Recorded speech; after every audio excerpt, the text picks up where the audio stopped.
नमस्कार। The Bharat now में आपका स्वागत है। मैं हूं राकेश और इस वक्त हम बातचीत करने के लिए यहाँ पर हैं बिहार की राजनीतिक घटनाक्रम पर। बिहार का सियासी माहौल गर्म हो गया है और ऐसा बताया जा रहा है कि जेडीयू और आरजेडी के बीच बिल्कुल घमासान सा है। रोहिणी आचार्य ने भी एक ट्वीट कर दिया जिसके बाद हंगामा और बढ़ गया, लेकिन हंगामा बढ़ने के बाद रोहिणी ने वो ट्वीट हटा दिए, डिलीट कर दिए। कहा जा रहा है कि सीधे तौर पर उन्होंने नीतीश कुमार पर हमला किया था।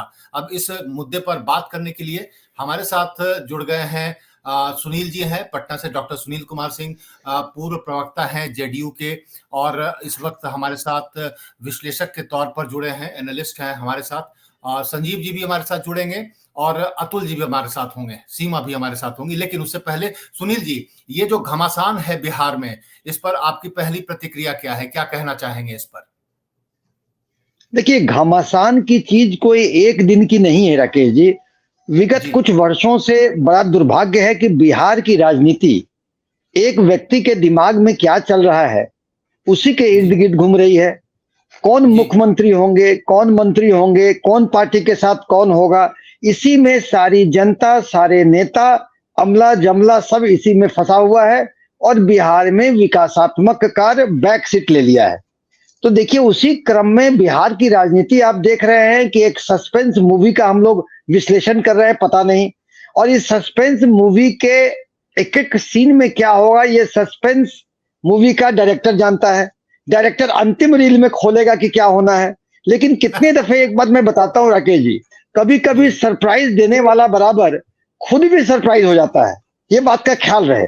इस बार क्या होगा नहीं कह सकते हैं, लेकिन विगत कितने दिनों से और वर्षों से आप देखेंगे तो इसी अटकल का जो राजनीति है, अटकल की राजनीति, अंदेशा की राजनीति, परस्पर संदेह की राजनीति, इतने तरह के वक्तव्य जो लोग बोलते हैं, अपने वक्तव्यों को राजनीतिक व्यक्ति खुद अपने मुंह में ले लेते हैं। तो इस तरह के चीजों में हम लोग जो बातें कर रहे हैं वो कोई राजनीति का विश्लेषण नहीं, हम लोग अटकल पर अपनी बात कर रहे हैं। अभी तो आपने कहा कि डायरेक्टर अंतिम समय में बताएगा कि आखिर होने क्या जा रहा है। डायरेक्टर को आप बहुत नजदीक से जानते हैं, तो आप बखूबी बता सकते हैं कि होने क्या जा रहा है और उनके दिमाग में क्या कुछ चल रहा होगा इस वक्त? देखिए, पहले तो उनकी राजनीति, जो हम जिस नीतीश कुमार जी को जानकर उनसे प्रभावित होकर हम आए थे पार्टी में, वो एक सिद्धांत वाले, विचारधारा वाले, विकास पुरुष, सुशासन बाबू, उनकी कार्यशैली, उनकी प्रतिभा एक अलग थी। अभी की जो राजनीति हो रही है उनकी, वो एक अंदेशा वाली, एक इशारात्मक राजनीति। अब जैसे कि मान लीजिए कि गवर्नर साहब से मिलना मुख्यमंत्री का शिष्टाचार मुलाकात हो सकता है, मगर उस मुलाकात के पीछे भी इतने सस्पेंस मूवी के तरह, सीन के तरह, उसके पीछे इतनी म्यूजिक बजी कि हर आप लोग मीडिया चैनल वाले इसी अटकल में फंस गए। संजीव जी, सुनील जी पूर्व प्रवक्ता रह चुके हैं जेडीयू के, बहुत करीब से ये जानते हैं, बहुत ही प्रभावित होकर सीएम साहब से जुड़े थे, लेकिन अब इन्होंने डिजाइन कर दिया है और ये कह रहे हैं कि डायरेक्टर लास्ट मोमेंट में डिस्क्लोज करेगा कि होना क्या है। सस्पेंस क्रिएट किया हुआ है। आपको क्या लग रहा है संजीव जी? देखिए राकेश जी, सुनील जी चूंकि पार्टी में पहले थे, अब पार्टी में नहीं है या रिजाइन कर दिए हैं, तो जाहिर सी बात है कि उनके विश्लेषण करने का एक अलग अपना तरीका होगा। लेकिन इन कयासों में जो हवा लगने या उसको बहुत तेज गति से जो हवा चलने की बात थी, कल जब कर्पूरी ठाकुर के उस सम्मान समारोह में जब वो बोल रहे थे, देश के सूबे के मुख्यमंत्री बोल रहे थे, तो जाहिर सी बात है कि जब कर्पूरी ठाकुर के सम्मान में आप दो शब्द बोलेंगे तो निश्चित तौर पे आप परिवारवाद पे तो एक तरह से प्रहार नहीं तो कम से कम उस चीज को याद तो जरूर करेंगे। उनकी जैसी व्यक्तित्व रही है और छवि रही है। तो जब वो इस तरह की बातें करते हैं नीतीश कुमार, तो एक विपक्षी पार्टियों को एक हवा बनाने का मौका मिल जाता है और वो इस बात को सीधे जोड़ते हैं कि नहीं, उन्होंने लालू प्रसाद यादव के परिवार के ऊपर हमला किया है। भारतीय जनता पार्टी की जिस तरह की राजनीति रही है, हम और आप खूब जानते हैं कि भारतीय जनता पार्टी हो या फिर इंडिया गठबंधन के लोग हो, नीतीश कुमार एक ऐसे राजनेता के तौर पे हैं जिनकी प्रासंगिकता बिहार में कभी खत्म नहीं होने वाली है। लगातार भारतीय जनता पार्टी जहां एक तरफ ये बात कहती रही कि नीतीश कुमार को दोबारा कभी लेने की बात नहीं होगी भारतीय जनता पार्टी में, या वो एनडीए के हिस्सा में नहीं रहेंगे। आज अचानक जब आप सुर बदलते हुए देखते हैं तो आपको भी आश्चर्य होता होगा कि तमाम वो शीर्ष स्तर के नेता हों या फिर स्थानीय स्तर के नेता हों, जिन लोगों ने एक तरह से नीतीश कुमार के विरुद्ध में एक मोर्चा खोल रखा था, आज दरवाजे खोलते हुए नजर आ रहे हैं। तो नीतीश कुमार की अपनी एक अहमियत है, लेकिन मैं फिर दोबारा इस बात पे जोर देके कहता हूं कि नीतीश कुमार राजनीति के बड़े पक्के और मजे हुए खिलाड़ी हैं। उनको पता है कि उनकी अहमियत क्या है। वो आज के डेट में यदि एनडीए की तरफ जाते हैं तो उनकी स्थिति वहां पे क्या होगी, और अभी राजद के साथ सत्ता में रहते हैं तो यहाँ पे उनकी स्थिति क्या है। हमें लगता है कि राजनीति के इस पड़ाव पे नीतीश कुमार यू टर्न नहीं लेने जा रहे हैं। उनकी अपनी एक समझ है, सोच है, और कयासों के इस दौर में लगातार वो तो 4 दिन पहले से ही उनको बताया जा रहा है कि वो अब टूट रहे हैं, तब टूट रहे हैं। कभी अमित शाह जी किसी इंटरव्यू में उनका नाम ले लेते हैं कि दरवाजे खुले हैं, फिर दरवाजे बंद करने की जो बात थी वो खुलता हुआ दिखाई दे रहा है। लेकिन मूल क्या बीजेपी से कुछ सौम्यता बढ़ी है, सॉफ्टनेस बढ़ी है? क्योंकि पहले दरवाजे बिल्कुल बंद थे, फिर हुआ कि प्रस्ताव आएगा तो विचार होगा, ये लहजा बदला, तो इसको क्या कह सकते हैं आप? मैंने कहा कि ये सारी गलतफहमियां कल तो उस प्रोग्राम के बाद से हुई है कि एक तरफ जहां वो परिवारवाद पे हमला करते हुए दिखते हैं और दूसरी तरफ ये बात भी कहते हैं कि देश के प्रधानमंत्री को वो धन्यवाद देते हुए दिखाई देते हैं कि एक बहुत लंबे अरसे से मांग थी, उनको बहुत बहुत धन्यवाद, उन्होंने इस तरह का कदम उठाया या इस तरह से भारत रत्न देने का जो काम किया उसके लिए। तो वो जो उन्होंने, अब कोई भी होता उसके बदले में कोई भी होता तो इस तरह की भाषा का इस्तेमाल करता है। मैं सिर्फ ये कहना चाह रहा हूं कि गठबंधन की राजनीति जब भी होती है तो कोई भी गठबंधन में जो राजनीतिक दल होते हैं वो अपना प्रभाव, प्रभुत्व और अपने आप को बहुत मजबूती के साथ पेश करते ही हैं। वो तमाम तरह की वो चालें चलते हैं कि उनको सीटों के संख्या के मामले में थोड़ा सा वजन मिले, ज्यादा सीटों की संख्या उन्हें मिले, ज्यादा वो तैयारी करें। तो वो एक कोशिश तो ये लगातार रहती है गठबंधन में, जब तक ये सारी बातें स्पष्ट रूप से हो नहीं जाती। मुझे लगता है कि इंडिया गठबंधन के लोग, तमाम लोग, चाहे वो ममता बनर्जी को लेकर के हो या बिहार की इस राजनीति या फिर पंजाब की इस राजनीति को ध्यान में रखते हुए, तमाम इंडिया गठबंधन के लोगों के भी कान खड़े हुए हैं। और जो काम मुझे लगता है कि 10 दिन बाद होने वाला था, मुझे लगता है कि 2-4 दिनों में ये काम भी निपट जाने वाला है। जी अतुल जी, क्या लग रहा है आपको? एक तरफ से जब शुरुआती दौर में आपको याद होगा बहुत कुछ महीने पहले तक बीजेपी के दरवाजे बंद थे नीतीश कुमार के लिए, लेकिन जब शुरुआत गलतफहमियों का दौर शुरू हुआ उसके बाद कुछ सॉफ्टनेस आई है क्या बीजेपी के स्टैंड में? क्या बीजेपी दोबारा सरकार बनाने के लिए तैयार हो सकती है नीतीश जी के साथ? राकेश जी, मुझे लगता है कि बीजेपी बिहार में सरकार से ज्यादा लोकसभा चुनाव देख रही है अपना। उसको लोकसभा चुनाव में इंटरेस्ट है। मुझे नहीं लगती बहुत ज्यादा वो इस समय बिहार की राजनीति में दखल देने की कोशिश करेगी। सिर्फ वो इतना कर रही है कि ये जो अवरोध खड़ा हो रहा है, आपस में एक दूसरे के बीच में संवादहीनता की स्थिति बनने की कोशिश हो रही है, वो उसका लाभ उठाने की कोशिश करेगी। अभी आपको ध्यान होगा, कल ही ममता बनर्जी ने कहा कि वेस्ट बंगाल में वो अपने आप चुनाव लड़ेंगी। उधर भगवंत मान भी बोल चुके हैं कि भाई हम अकेले अपने चुनाव लड़ेंगे। तो कहीं ना कहीं ऐसा लग रहा है कि जैसे संजीव जी भी कह रहे थे कि एक दबाव बनाने की कोशिश है, नेगोशिएशंस करने की कोशिश है, ज्यादा लाभ अपने हिस्से में लाने की कोशिश है। पर मुझे लगता है कि ये बहुत नाजुक समय चल रहा है इंडिया गठबंधन के लिए, और अगर इसको ठीक से इन लोगों ने डील नहीं किया तो हो सकता है ये डोर टूट भी जाए, गठबंधन टूट भी सकता है, मुझे लगता है। तो कहीं ना कहीं है कि बीजेपी फायदा उठाने की कोशिश तो करेगी, लेकिन बिहार में सरकार बनाएगी ऐसे समय पर ये मुझे नहीं लगता। सुनील जी, क्या लग रहा है? क्या सरकार खतरे में है? क्या सरकार में कुछ तब्दीली हो सकती है? क्या आरजेडी की जगह पर बीजेपी फिर वापस आ सकती है? आपको क्या लग रहा है पूरा घटनाक्रम अगर आप देख पा रहे हैं तो?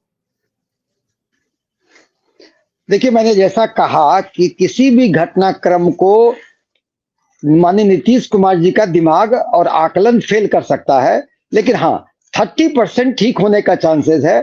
तो 3 पॉसिबिलिटी है।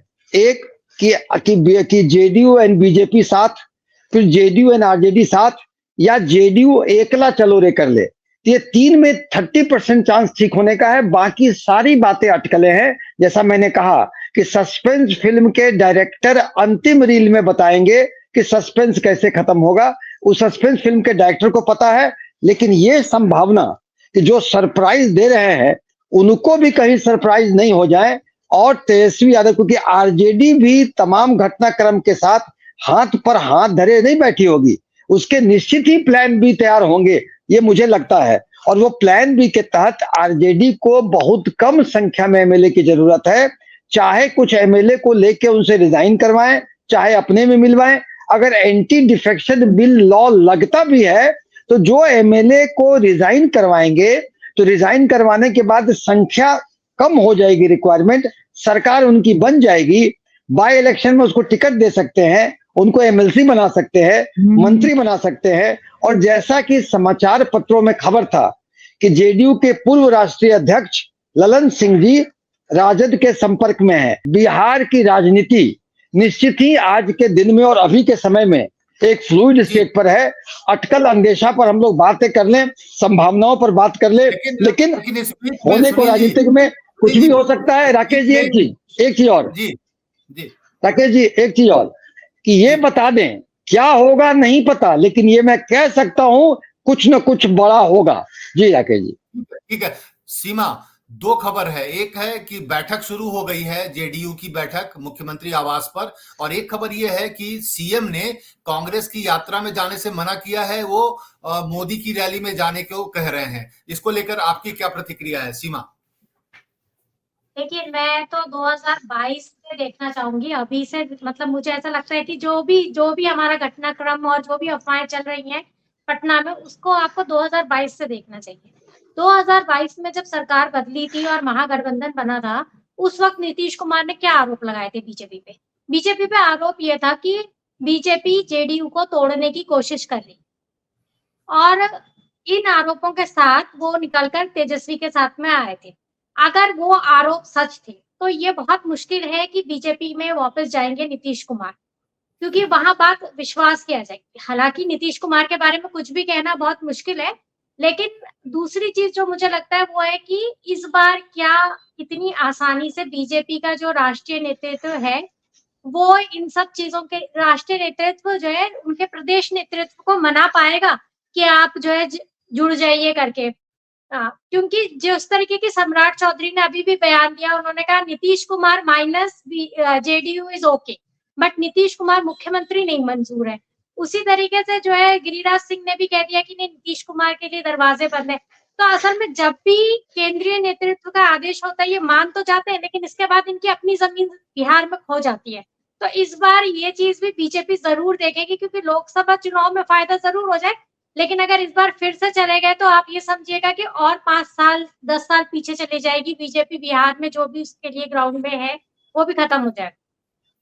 क्या लग रहा है संजीव जी, क्या सच में अगर इस बार बीजेपी दोबारा हाथ मिलाती है तो उसके लिए मतलब उसके इमेज को खतरा है? नीतीश जी की तो जो इमेज है वो है, लेकिन बीजेपी जो बोल चुकी है कि दरवाजे बंद है और पीछे हाथ मिलाएगी, कुछ डैमेज हो सकता है क्या? लेकिन नीतीश कुमार से के लिए जो दरवाजे बंद थे, अब गृह मंत्री यदि किसी इंटरव्यू में ये बात कहते हैं कि नहीं दरवाजे खुले हुए हैं, तो जाहिर सी बात है कि नीचे जो नेता है, क्षेत्रीय स्तर के नेता है, उनकी कोई हैसियत नहीं है, मुझे ऐसा नहीं लगता। मैं दूसरी बात ये कह रहा हूँ कि क्या संजीव जी, अमित शाह ने ही तो बोला था कि दरवाजे बंद भी हैं पटना की रैली में। उन्होंने ही खोला है, फिर उनके ही खोलने के बाद की बात हम लोग चर्चा कर रहे हैं।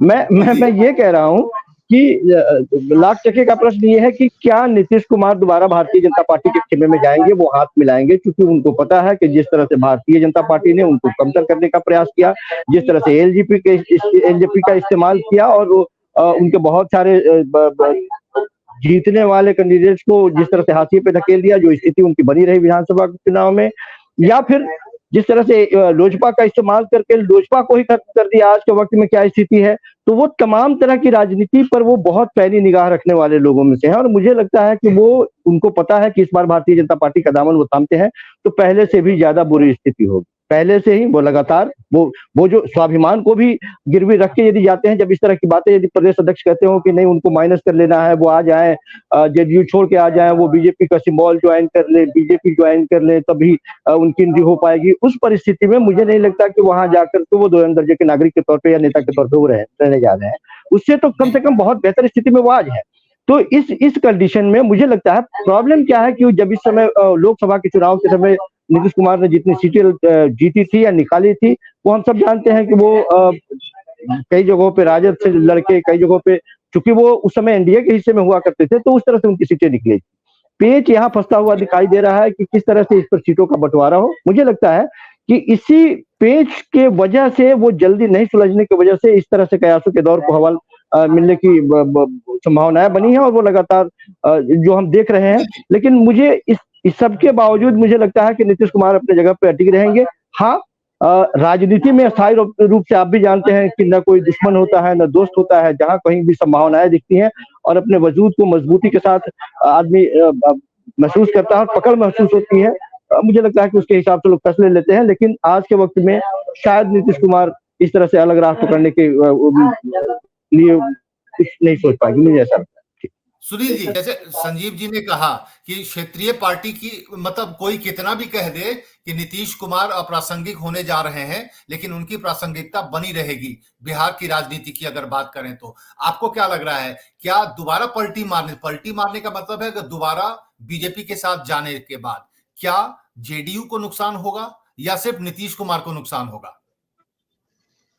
देखिए, आज भी माननीय नीतीश कुमार जी के इंप्रेशन में जो ह्रास हुआ, गिरावट हुआ हो, आज भी वो एक बिहार में एक बड़े चेहरा हैं, और वो बड़े चेहरा के साथ उनके पास वोट्स हैं, उनके पास ईबीसी का वोट है, महिलाओं का वोट है, और सिग्निफिकेंट अमाउंट ऑफ वोट है, और उनके कितने फॉलोअर हैं जो उन पर ब्लाइंड फेथ करते हैं। इसीलिए निश्चित ही किसी पार्टी में जाएंगे तो उनके वोट ट्रांसफर कैपेसिटी रहेगी, ये मेरा आकलन है। मैं तो वहां काम कर चुका हूं। लेकिन माननीय नीतीश कुमार जी के यहां तक इमेज की बात है, उनके इमेज में हाल के दिनों में गिरावट आई है। केवल इसी कारण से गिरावट नहीं आई है, बहुत सारे चीजों को मीडिया बंधुओं ने ऐसे उछाला है कि उनके व्यक्तित्व पर प्रश्नवाचक चिन्ह खड़ा हुए हैं। मगर देखिए, पब्लिक मेमोरी इज शॉर्ट, ये सारे इंप्रेशन धुल जाते हैं वो कोई समय के साथ। मगर आज भी जैसे कि अगर वो किसी पार्टी में जाते हैं, नहीं जाते हैं, लेकिन वो अगर अपने विकास पुरुष के इमेज पर अगर रहे, सुशासन बाबू के इमेज पर रहे, तो हमें लगता है कि ज्यादा अच्छा रहेगा। इमेज की गिरावट एक ट्रांजिएंट और टेम्पोररी फेज है। अगर वो एनडीए के साथ भी जाते हैं तो निश्चित ही उनकी वोट ट्रांसफरिंग कैपेसिटी होगा। 2024 में एनडीए को निश्चित ही काफी फायदा होगा।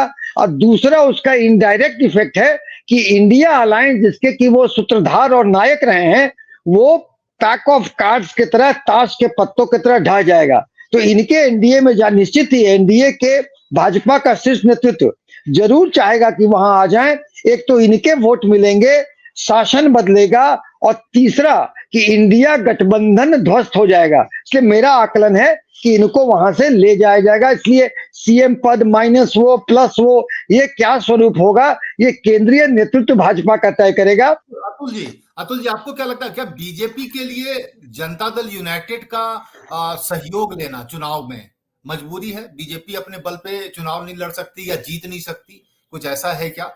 मजबूरी है, या तो बीजेपी जेडीयू का समर्थन ले या किसी और क्षेत्रीय पार्टी का बिहार में? देखिए, एक बात तो तय है कि नीतीश जी जो है वो चुनाव में प्रासंगिक तो है ही, क्योंकि उनके बिना इधर या उधर दोनों तरफ जो फैसला होना है, चाहे वो इंडिया गठबंधन का हो, चाहे वो इसका एनडीए का हो, तो सुनील जी की एक बात से मैं सहमत हूँ, कहीं ना कहीं वो बड़े महत्वपूर्ण कारक रहेंगे। हालांकि चुनाव के बाद उनकी स्थिति कैसे होगी वो एक अलग विषय है, और भाजपा की मजबूरी है। भाजपा बिहार में क्योंकि सशक्त लीडरशिप डेवलप नहीं कर पाई है, इसका संकट उसे है, और उसे कोई ना कोई एक लीडर चाहिए जो उसकी भी नैया पार लगाए। तो मुझे लगता है कि बीजेपी एक बार को फिर से जाना चाहेगी नीतीश जी के साथ, लेकिन नीतीश जी की भूमिका क्या रहेगी ये वही तय करेगी। सीमा, क्या लग रहा है, एक बार फिर बीजेपी और जेडीयू एक साथ जाएंगे? क्योंकि बीजेपी को समर्थन, मतलब सहयोग चाहिए, चुनावी साथी चाहिए। क्या लग रहा है, ये यही एक वजह है जिसके कारण बार बार ये संबंध टूट रहे हैं और बनने की बात चल रही है? देखिए, मुझे तो यही लगता है कि बीजेपी तो ज़रूर चाहेगी, क्योंकि जिस तरीके के समीकरण है, जिस तरीके से बीजेपी को भी समझ में आ रहा है कि साउथ की तरफ में जो है इंडिया गठबंधन से निपटना उनके लिए आसान नहीं है, तो वो चाहेंगे कि बिहार की 40 सीटों पे कम से कम किसी तरीके से जो है, क्योंकि एक बार बीजेपी ये चीज़ अच्छे से जानती है, एक बार 2024 हाथ में आ गया, तो जो है 2025 के लिए उनको बहुत तकलीफ नहीं होने वाली है। वो साम, दाम, दंड, भेद सबका इस्तेमाल करके 25 को तो किसी तरह अपने फेवर में पूरी तरह ना भी कर पाए तो नीतीश कुमार को वो खत्म कर सकते हैं, वो उनको पता है।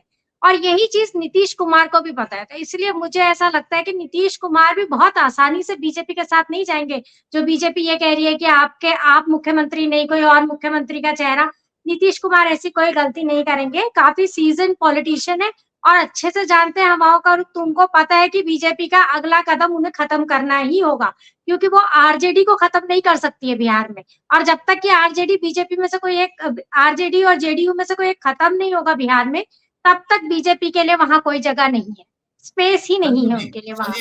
इसीलिए मुश्किल है, मुझे लगता है नीतीश कुमार का अभी बीजेपी से इतनी आसानी से हाथ मिला। सीमा जी जो कह रही हैं, क्या लग रहा है, क्या सच में बीजेपी जेडीयू के साथ जाकर नीतीश जी का ही काम तमाम करेगी? क्या ऐसा लग रहा है, कुछ ऐसी बात है? नीतीश कुमार खूब इस बात को जानते हैं, इसीलिए वो लाख पहले से ही वो दरवाजे कहीं कोई बंद होते नहीं है। किसी ने कह दिया, बोल दिया, लेकिन राजनीति में संभावनाएं हमेशा बनी रहती हैं, दरवाजे खुले ही रहते हैं। इस बार मैं बार बार ये बात कहता हूं कि इस बार जिस तरह से केंद्रीय नेतृत्व की तरफ से ये आवाज आई है कि दरवाजे खोल दिए गए हैं या खुले हैं, ऑप्शन है आपके पास, आप आइए। लगातार नीतीश कुमार के ऊपर इतना हमलावर रहने के बाद में आज नीतीश कुमार इतने प्यारे कैसे हो गए? नीतीश कुमार क्या ये बात नहीं समझ पा रहे हैं? नीतीश कुमार बखूबी जानते हैं कि आज के वक्त में ये बदले हुए सुर के पीछे का कारण क्या है। और नीतीश कुमार जानते हैं कि भारतीय जनता पार्टी के दामन थामने का मतलब कि उनके अस्तित्व पर खतरा मंडराता हुआ। ये एकदम बात सीमा की बातों से मैं बिल्कुल सहमत हूँ कि भारतीय जनता पार्टी के लिए स्पेस वहां तभी बनेगा जब वो वहां पे नीतीश कुमार की स्थिति कमजोर होगी या वो खत्म की तरफ बढ़ेंगे, क्योंकि राजद को आसान नहीं है वहां खत्म करना और कांग्रेस पार्टी को जिंदा करने में बहुत वक्त लगेगा और हम सब जानते हैं। तो उस परिस्थिति में बहुत सॉफ्ट टारगेट नीतीश कुमार है और नीतीश कुमार इस बात को समझ रहे हैं। इसलिए मैंने कहा कि नीतीश कुमार कभी भी या बहुत आसानी से, और मुझे नहीं लगता कि उनके ऊपर प्रेशर डाल करके उनको अपने पाले में खींचा जा सकता है या लाया जा सकता है। तमाम कोशिशों के बावजूद वो अपने जगह पे है। नीतीश कुमार अभी भी कह रहे हैं, वो भी, उनके लोग भी और उनके नजदीकी के लोग भी इस तरह की बातें कर रहे हैं कि सारी बातें हवा हवाई की जा रही है। जी सुनील जी, ये मतलब ये एक दो आखिरी सवाल है आपसे। पहला सवाल ये कि क्या रोहिणी आचार्य के ट्वीट के बाद क्या ऐसा लग रहा है जेडीयू और आरजेडी के संबंध बिल्कुल उस स्थिति पर पहुंच गए हैं जहां से वापस लौटना मुश्किल है, ऐसा आपको लग रहा है? दूसरा सवाल, क्या बीजेपी के साथ जाने में नीतीश जी के ही अस्तित्व को खतरा है? क्या ये दो सवाल का जवाब मुझे आपसे चाहिए।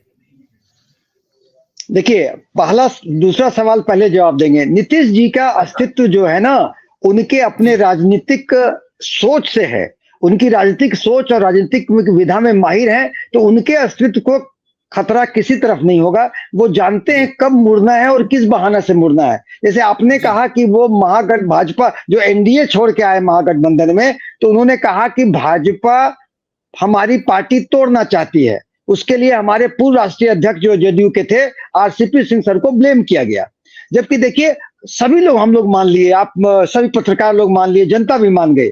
लेकिन आप ये बताएं, जो आंकड़े बता रहे थे कि कितना भी भाजपा आरसीपी सिंह सर के थ्रू जदयू को तोड़ लेती, आंकड़ा नहीं बताता था कि सरकार भाजपा की बनने वाली थी। क्योंकि 43 एमएलए का आप कितना भी तोड़िएगा तो भी आंकड़ा नहीं बन रहा था। लेकिन इतनी बार बोल करके माननीय नीतीश कुमार जी ने एहसास करा दिया सबको कि भाजपा तोड़ रही थी और आरसीपी सिंह एजेंट थे।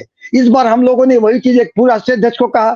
तो उनकी जो सोच है और उनकी जो राजनीतिक, जो उनकी कूटनीतिक है, वो अब उनकी प्रासंगिकता बिहार में कभी खत्म नहीं होगी। क्योंकि निश्चित ही बिहार को उन्होंने उस समय से उबारा है कि अभी भी उनकी फैन फॉलोइंग रहेगी जो कम हो जाए। इसलिए उनकी पहला दूसरा बात जी पहले सवाल का जवाब, क्या जेडीयू और आरजेडी के जो बीच जो तनाव की स्थिति है वो वहां तक पहुंच चुकी है जहां से वापस लौटना फिलहाल संभव नहीं दिख रहा?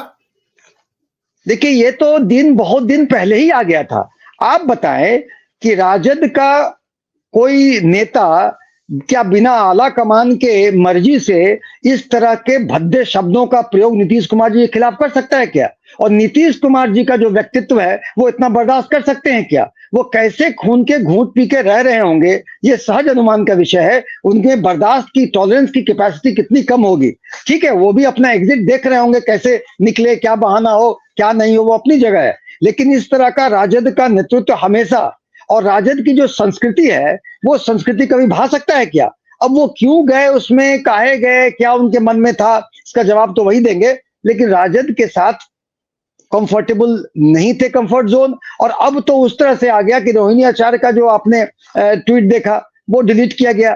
लेकिन रोहिणी आचार्य के ट्वीट के पीछे भी बैकग्राउंड देखें, किस तरह से राजद को नीतीश कुमार जी ब्लैकमेल कर रहे हैं और इशारात्मक राजनीति से उनके धड़कन को बढ़ा रहे हैं। तो किसी का भी पेशेंस लूज हो सकता है।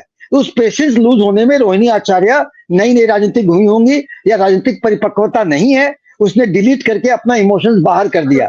लालू जी जी कि आपका मतलब कयासों का दौर चल रहा है, हम लोग भी एक संभावनाओं पे बात कर रहे हैं। क्या लग रहा है कि कितने घंटे के बाद कुछ खबर मिल सकती है नीतीश जी के जो राजनीतिक नए पैतरे के बारे में? देखिए, आपके प्रश्न का सही जवाब तो है कि या तो राम जाने या सस्पेंस फिल्म का डायरेक्टर जाने। लेकिन अगर मेरा आकलन मानिएगा तो वो घड़ी आ गई है। घड़ी आ गई है संजीव जी, घड़ी आ गई है। कयासों की ही बात है। सुनील जी जो नीतीश जी के साथ काम कर चुके हैं और अभी हाल ही में उन्होंने रिजाइन किया है, उनका कहना है कि वो घड़ी आ चुकी है, मतलब बदलाव की घड़ी आ चुकी है। अब चाहे कोई कुछ भी कहे कि सरकार नहीं बदलेगी, लेकिन सुनील जी बहुत करीब से जान रहे हैं। आपका क्या कहना है, क्या सच में बदलाव लाजिमी है? संजीव जी देखिए, मुझे ऐसा नहीं लगता कि नीतीश कुमार अभी फिलहाल एनडीए की तरफ कोई कदम उठाने जा रहे हैं, बढ़ाने जा रहे हैं। हाँ, ये जरूर है कि गठबंधन की राजनीति है, चुनाव सर पे है, तो तमाम तरह के उपक्रम किए जाएंगे अपने सीटों के लिए, अपने आप को मजबूती के साथ पेश करने के लिए। और एक बार्गेन भी आप इसे कह सकते हैं, और वो कोशिश लगातार कोई भी दल करता रहता है। ये बात बिल्कुल सही है कि दोनों पार्टियां अलग अलग है, दोनों के सिद्धांत अलग अलग हैं। अब बिहार में सरकार बनाने के लिए दोनों एकजुट हुई, दोनों अलग अलग चुनाव भी लड़े, एक दूसरे के खिलाफ ही लड़े, ये भी अब सच है। तो जो परिस्थिति आपके हिसाब से कुछ बदलने नहीं जा रहा है, जैसे सरकार चल रही है वैसे ही चलेगी? फिलहाल एनडीए के साथ नीतीश जी नहीं जा रहे हैं?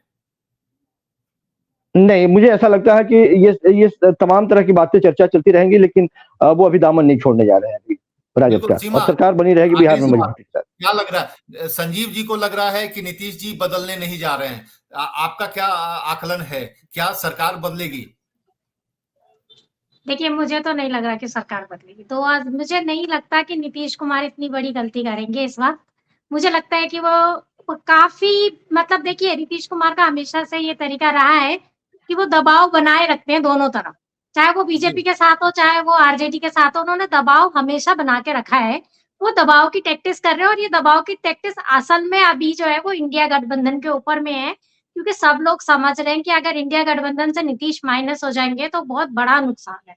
आप लोगों का बहुत बहुत शुक्रिया। सीमा आपका भी, संजीव जी आपका भी बहुत बहुत शुक्रिया, धन्यवाद वक्त निकालने के लिए संजीव जी। सुनील जी कुछ कहना चाह रहे हैं आप? सुनील जी बस मैं कुछ सेकंड लूंगा।